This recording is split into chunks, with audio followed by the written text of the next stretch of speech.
246장 찬송하십시다.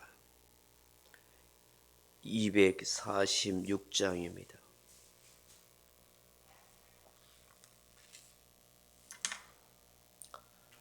찬송가 246장입니다. 나 가나안 땅 귀한 성에 들어가려고 내 무거운 짐 벗어버렸네. 죄 중에 다시 방황할 일 전혀 없으니 저 생명 시냇가에 살겠네. 길이 살겠네. 나 길이 살겠네. 저 생명 시냇가에 살겠네. 길이 살겠네.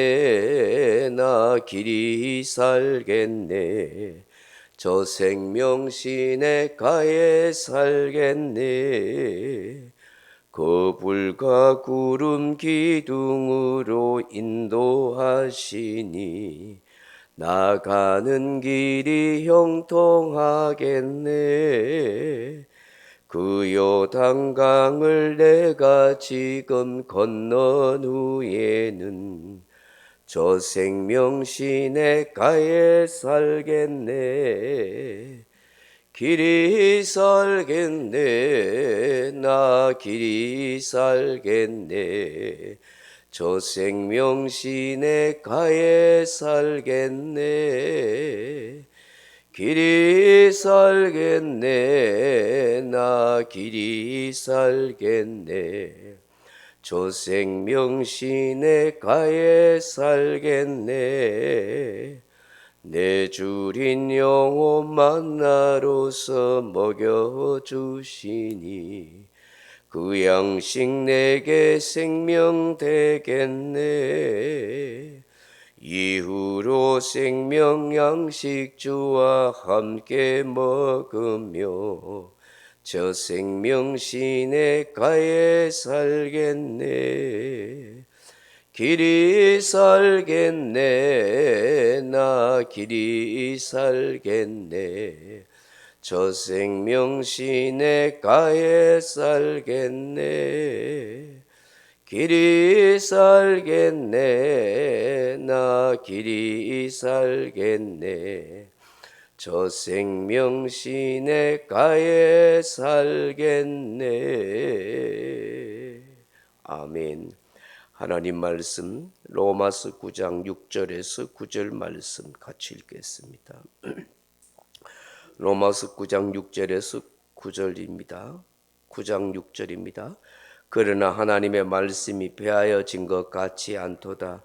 이스라엘에게서 난 그들이 다 이스라엘이 아니요 또한 아브라함의 씨가 다 그의 자녀가 아니라 오직 이삭으로부터 난 자라야 내 씨라 불리리라 하셨으니 곧 육신의 자녀가 하나님의 자녀가 아니요 오직 약속의 자녀가 씨로 여기심을 받느니라. 약속의 말씀은 이것이니 명령 이때에 내가 이르리니 사라에게 아들이 있으리라 하심이라. 아멘. 사랑하는 성도 여러분, 구약의 성경을 가만히 읽다 보면 핵심적인 단어를 생각하게 됩니다. 그것이 무엇이겠습니까? 바로 땅과 시에 대한 약속, 언약인 것입니다. 특히 성경의 역사를 써내려가게 되는 이스라엘 민족의 조상인 아브라함, 이삭, 야곱, 요셉의 4대 족장의 이야기를 한번 보세요.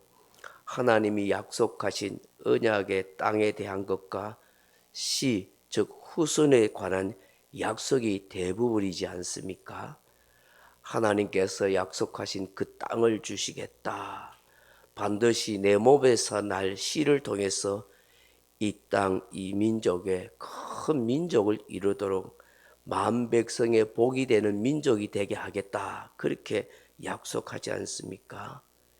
이는 장차 메시아이신 예수 그리스도를 통해서 이루어질 하나님의 나라에 대한 예표와 하나님의 꿈을 말씀하고 있는 것입니다. 오늘 사도 바울은 혈통적인 이스라엘 민족 그 백성이 아니라 하나님께서 약속하신 새로운 백성, 새로운 민족이 있음을 말씀합니다. 여러분 아시다시피 육신적이고 혈통적인 이스라엘 민족은 메시아신 예수님을 거스리고 십자가에 못 박아 죽이게 되죠. 하나님이 약속하신 모든 언약과 약속들이 그들에 의해서 실패한 것처럼 보입니다. 그러나 결코 그렇지 않습니다.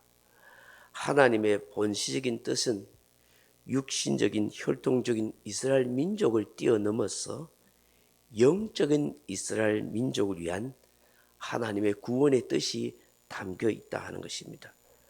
다시 말해서 이스라엘 한 민족만이 아니라 온 세계 만민족을 구원하시기 위한 하나님의 뜻이 담겨 있다 하는 것입니다. 그러하기 오늘 본문에 보시면 이스라엘에게서 난 그들이 다 이스라엘이 아니오라고 말씀합니다. 또한 아브라함의 씨가 다 그의 자녀가 아니라 그렇게 말씀합니다. 여러분 이게 무슨 말씀이겠습니까? 우리가 창세기를 보지만 아브라함이 인간적인 생각으로 본처인 사라가 아닌 사라의 몸종인 하갈에게서 누구를 낳습니까? 이스마엘이라는 자식을 낳지 않습니까? 그러나 하나님은 어떤 약속을 하셨습니까? 반드시 사라를 통해서 난 그 씨, 그 자식만이 하나님의 약속의 자녀라 그렇게 말씀하신 것입니다. 도무지 인간적으로 불가능할 것 같은 이미 여인으로서 아이를 낳을 수 없는 폐경기가 되어버린 그 사라의 몸에서 난 씨, 그 아들만이 하나님이 약속하신 아들이요 자녀라 그렇게 말씀한 거예요. 여러분 창세기 25장 1절 이하에 보면 아브라함이 그의 아내 사라하고 죽고 난 뒤에 후처를 취합니다. 그두라라 하는 여인을 취합니다. 그 여인 밑에서 많은 아들 자식을 낳습니다. 창세기 25장 1절 이하에 보면 아브라함이 후처를 맞이하였으니 그의 이름은 그두라라. 그가 시므란과 욕산과 무단과 미디안과 이스박과 수아를 낳고 이 등등 해서 그 밑으로 자손들이 엄청나게 많이 번성하게 됩니다. 창세기 25장 5절에 보면 아브라함이 이삭에게 자기의 모든 소유를 주었고 자기의 서자들에게도 다시 말해서 그두라를 통해서 난 여러 명의 자식들에게도 재산을 주어서 자기 생전에 그들로 하여금 자기 아들 이삭을 떠나 동방 곧 동쪽 땅으로 가서 살게 하였다. 그렇게 말씀하고 있습니다. 많은 자손을 낳았습니다. 그리고 그 자손들이 수많은 민족들을 이루었습니다. 다 아브라함의 후손들이죠. 그런데 성경은 모두가 아브라함의 씨가 아니라 그렇게 말씀합니다. 똑같이 재산을 나눠주고 동쪽 땅에 가서 살게 하였는데 성경 어디에도 이 이스마엘이라든지 그두라로 생겼어 그두라의 여인을 통해서 난 그 모든 자식들이 다 약속의 자녀라고 한 적이 없다는 사실입니다. 성경은 오직 아브라함의 본처인 사라를 통해서 난 이삭만이 하나님의 약속의 씨요 자손이라고 말씀하신 것입니다. 이 사실 8절에 뭐라고 말씀합니까? 곧 육신의 자녀가 하나님의 자녀가 아니요 오직 약속의 자녀가 시로 여기심을 받느니라 그렇게 말씀합니다. 육신의 자녀가 있고 하나님의 자녀가 있다. 한마디로 사람이라고 다 사람이 아니다. 그런 얘기죠. 육신의 사람이 있고 영의 사람이 있듯이 하나님이 약속하신 시 자녀가 있고 그렇지 않는 사람이 있다는 것입니다. 여러분 이 땅에 수많은 인간이 있어도 사람이 있어도 하나님께서 택한 사람 구원받을 하나님의 자녀가 있고 그렇지 않는 사람이 있다는 것을 말씀하는 것입니다. 하나님께 택함 받고 예수 믿어 하나님의 자녀가 된다는 것, 구원 백성이 되었다는 것 시시한 게 아니에요. 얼마나 큰 축복인지 몰라요. 왜냐하면 아무나 하나님의 자녀가 될 수 없고 아무나 예수님을 믿어 하나님의 자녀가 되는 것이 아니기 때문입니다.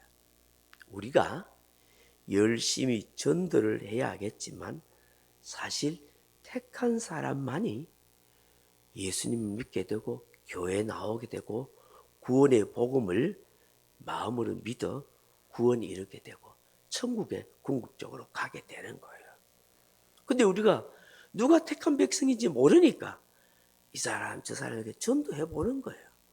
마치 고구마 찔러보듯이 이 사람 저 사람에게 예수 믿으라고 찔러보고 전해보는 거예요.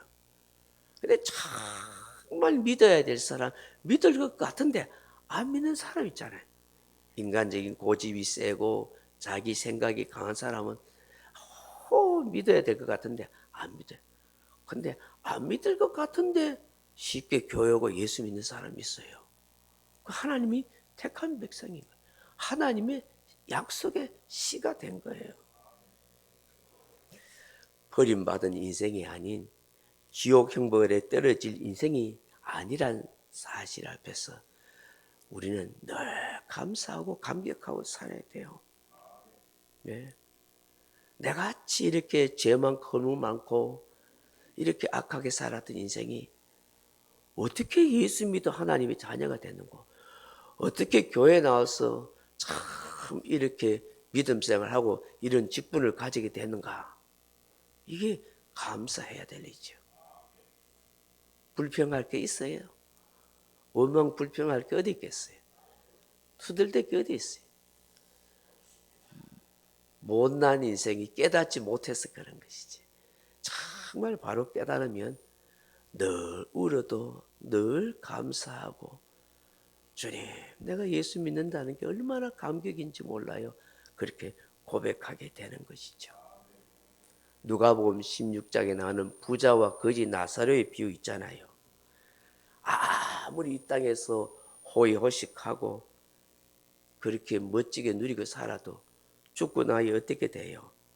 하나님 믿지 못하고 하나님의 택한 백성이 되지 않으니 그 지옥에서 영원히 고통받고 있잖아요. 뒤늦게 뼈저리게 후회하고 천국 가고 싶어도 가지도 못하고 자기 고향에 있는 형제들에게 제발 이곳에 오지 않게 해달라고 부탁해도 안 되잖아요. 그런데 이 땅에서 병들고 가난하게 살았던 그 나사로가 하나님의 은혜를 입어서 천국 백성이 될 때 그 모든 아픔과 고통을 다 위로받고 보상받잖아요.